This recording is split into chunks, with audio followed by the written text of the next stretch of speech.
तो अपन देखने वाले हैं अपनी सबसे पहली unit basic structure of computer का सबसे पहला टॉपिक। ठीक है, तो अब अपन पढ़ रहे हैं कंप्यूटर के बारे में। ठीक है, तो हमें ये तो पता होना चाहिए कि भाई कंप्यूटर अपना होता क्या है। ठीक है, तो एक क्वेश्चन ये आया है कि what is the computer, draw the basic block diagram of the computer. ये 2022 और 2020 में भी पूछा गया है। ठीक है, तो अपन साथ साथ पीवाईक्यू भी कवर करते रहेंगे, प्लस अपना टॉपिक भी हो जाएगा।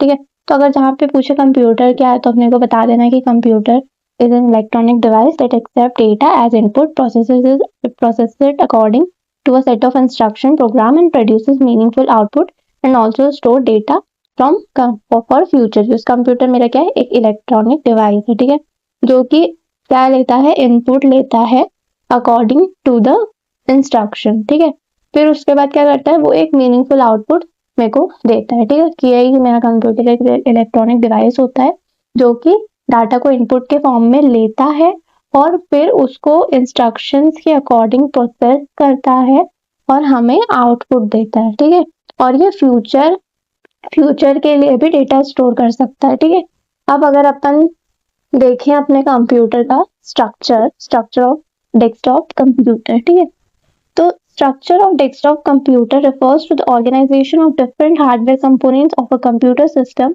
and the way they are connected to perform data processing।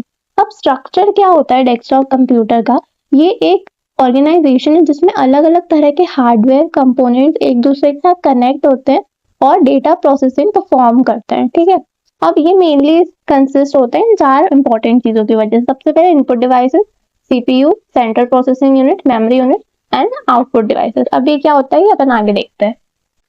These components work together to accept input, processes data, store information and produce output। अब मैंने जो तुम्हें components बताए थे वो क्या करते हैं, साथ में काम करते हैं, एक्सेप्ट करते हैं इनपुट को, डेटा प्रोसेस करते हैं, इंफॉर्मेशन स्टोर करते हैं और अपने को एक आउटपुट दे देते हैं। ठीक है, अब कंपोनेंट्स ऑफ डेस्कटॉप कंप्यूटर अपन देखते हैं। ये एक डायग्राम है, जहाँ पे भी कंप्यूटर पूछे अपने को डायग्राम बना के आना। सबसे पहले इनपुट लेता है ये, उसके बाद फिर अपना जो कंट्रोल यूनिट है वो काम करता है। ठीक है, वो उसे बताता है कि तुम्हें ऑपरेशन क्या क्या करने हैं, फिर वो मेमोरी में आता है, फिर मेमोरी से वो अपने आउटपुट बन जाता है। ठीक है, अब अपन नेक्स्ट देखते हैं अपना इन सारे डिवाइसेस को एक एक करके अच्छे से अपन समझते हैं। ठीक है, input devices are used to enter data and instruction into the computer. अब इनपुट डिवाइसेस क्या करते हैं, डेटा स्टोर करते हैं और इंस्ट्रक्शन स्टोर करते हैं अपने कंप्यूटर में। अपन किसके थ्रू कर सकते हैं, कीबोर्ड के थ्रू, माउस के थ्रू और स्कैनर के थ्रू। ठीक है, अब इसका एग्जांपल हो गया कि तुमने एक नंबर टाइप करा अपने कीबोर्ड पे कैलकुलेशन परफॉर्म करने के लिए। मान लो मैंने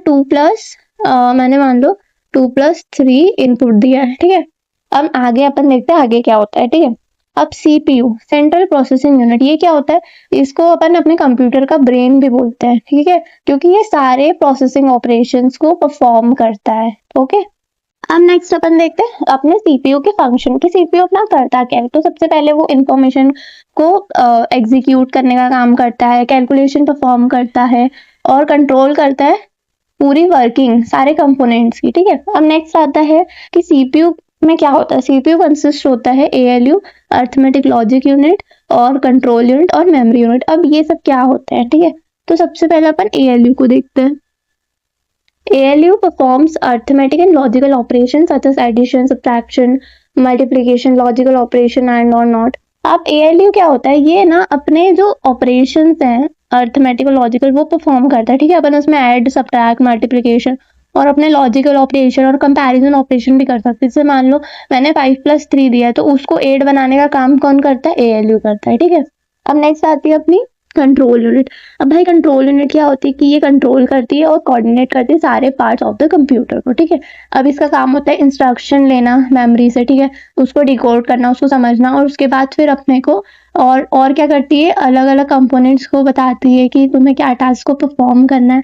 actually it is the manager of computer, क्योंकि ये सब चीजें मैनेज करता है। ओके, अब अपन देखते हैं नेक्स्ट अपनी मेमोरी यूनिट। अब मेमोरी यूनिट क्या होती है, memory unit is used to store data, instructions and result. अब मेमोरी यूनिट का क्या काम होता है, डेटा और इंस्ट्रक्शंस और रिजल्ट को स्टोर करना। अब अपनी टोटल 2 तरह की मेमोरी होती है, प्राइमरी मेमोरी और सेकेंडरी मेमोरी। प्राइमरी मेमोरी में आ जाती है रैम और रोम। ठीक है, और सेकेंडरी मेमोरी में आ जाती है hard disk, CD, DVDs, SSD, pen drive. अब ये क्या करती है, secondary memory permanent data store करती है और जो प्राइमरी मेमोरी होती है वो टेम्परेरी स्टोर करती है। ठीक है, अब अपन नेक्स्ट देखते हैं अपने आउटपुट डिवाइसेस। अब भाई आउटपुट डिवाइसेस क्या होते हैं, ठीक है। Output devices display the process result to the user. अब आउटपुट डिवाइसेस क्या करते हैं, डिस्प्ले करवा देते हैं अपना जो प्रोसेस रिजल्ट है उसको वो यूजर को बता देते कि मैंने जो 2+3 पहले करा था तुम्हें याद हो, तो उसका रिजल्ट अपना आया था 5, ठीक है। तो 5 कहाँ हो जाएगा, 5 आउटपुट वाले डिस्प्ले करवा देंगे, किस पे, मॉनिटर पे, प्रिंटर पे, स्पीकर पे, कहीं भी वो डिस्प्ले हो सकता है, ठीक है। The result of calculation is displayed on the computer. यही मैंने तुम्हें बताया कि जो वन ने कैलकुलेशन करा था इनपुट वाले में, उसका रिजल्ट यहाँ पे डिस्प्ले हो जाता है, ठीक है। यही ऐसा मैंने देख लिया कि इनपुट अगर मैंने 10+5 लिया तो प्रोसेस होगा सीपीयू से, ठीक है। पहले कंट्रोल यूनिट बताएगा तो तुमको करना क्या है, फिर उसके बाद अर्थमेटिक लॉजिक यूनिट उसको परफॉर्म करेगा, ठीक है। फिर 10+5 अपना 15 बन जाएगा, फिर वही आउटपुट दिखा देगा अपने को, ठीक है। ऐसा अपना काम करता है। अपन अब इसका डायग्राम देखते हैं, ठीक है। सबसे पहले आता है अपना ऑपरेटिंग एनवायरनमेंट, है ना। तो अब यही अपना होता है source and destination of data. यहाँ से मेरा डेस्टिनेशन भी रहता है, यहाँ से डेटा मेरा पहुंचता भी, यहाँ से मेरा डेटा जाता भी और प्रोसेस होकर वापस इधर आता है, ठीक है। उसके बाद डेटा मूवमेंट, यानी कि ये क्या होता है, अब अपना डेटा इधर से उधर ट्रांसफर होगा, ठीक है। Next is control mechanism. अब कुछ चीजें जो अपना सीयू करवाएगा, कैलकुलेशन करना है कि मुझे क्या करना है, ठीक है। Next is data storage facility. या तो डेटा स्टोर होगा, फिर या तो वापस अपने डेस्टिनेशन पे चला जाएगा, डेटा प्रोसेस होगा, ठीक है, फिर वापस अपने डेस्टिनेशन पे जाएगा, ले दे के यहाँ से घूमते हुए डेटा वापस अपनी डेस्टिनेशन पे पहुंच जाएगा। So this is the functional view of computer. जो स्ट्रक्चर वाला था वो तुम्हें एज इट इज जो मैंने पहले समझाया वैसा का वैसा इसमें लिखना है, ठीक है। तो और ये सब नोट्स तुम्हें टेलीग्राम पे मिल जाएंगे, ठीक है। Thank you.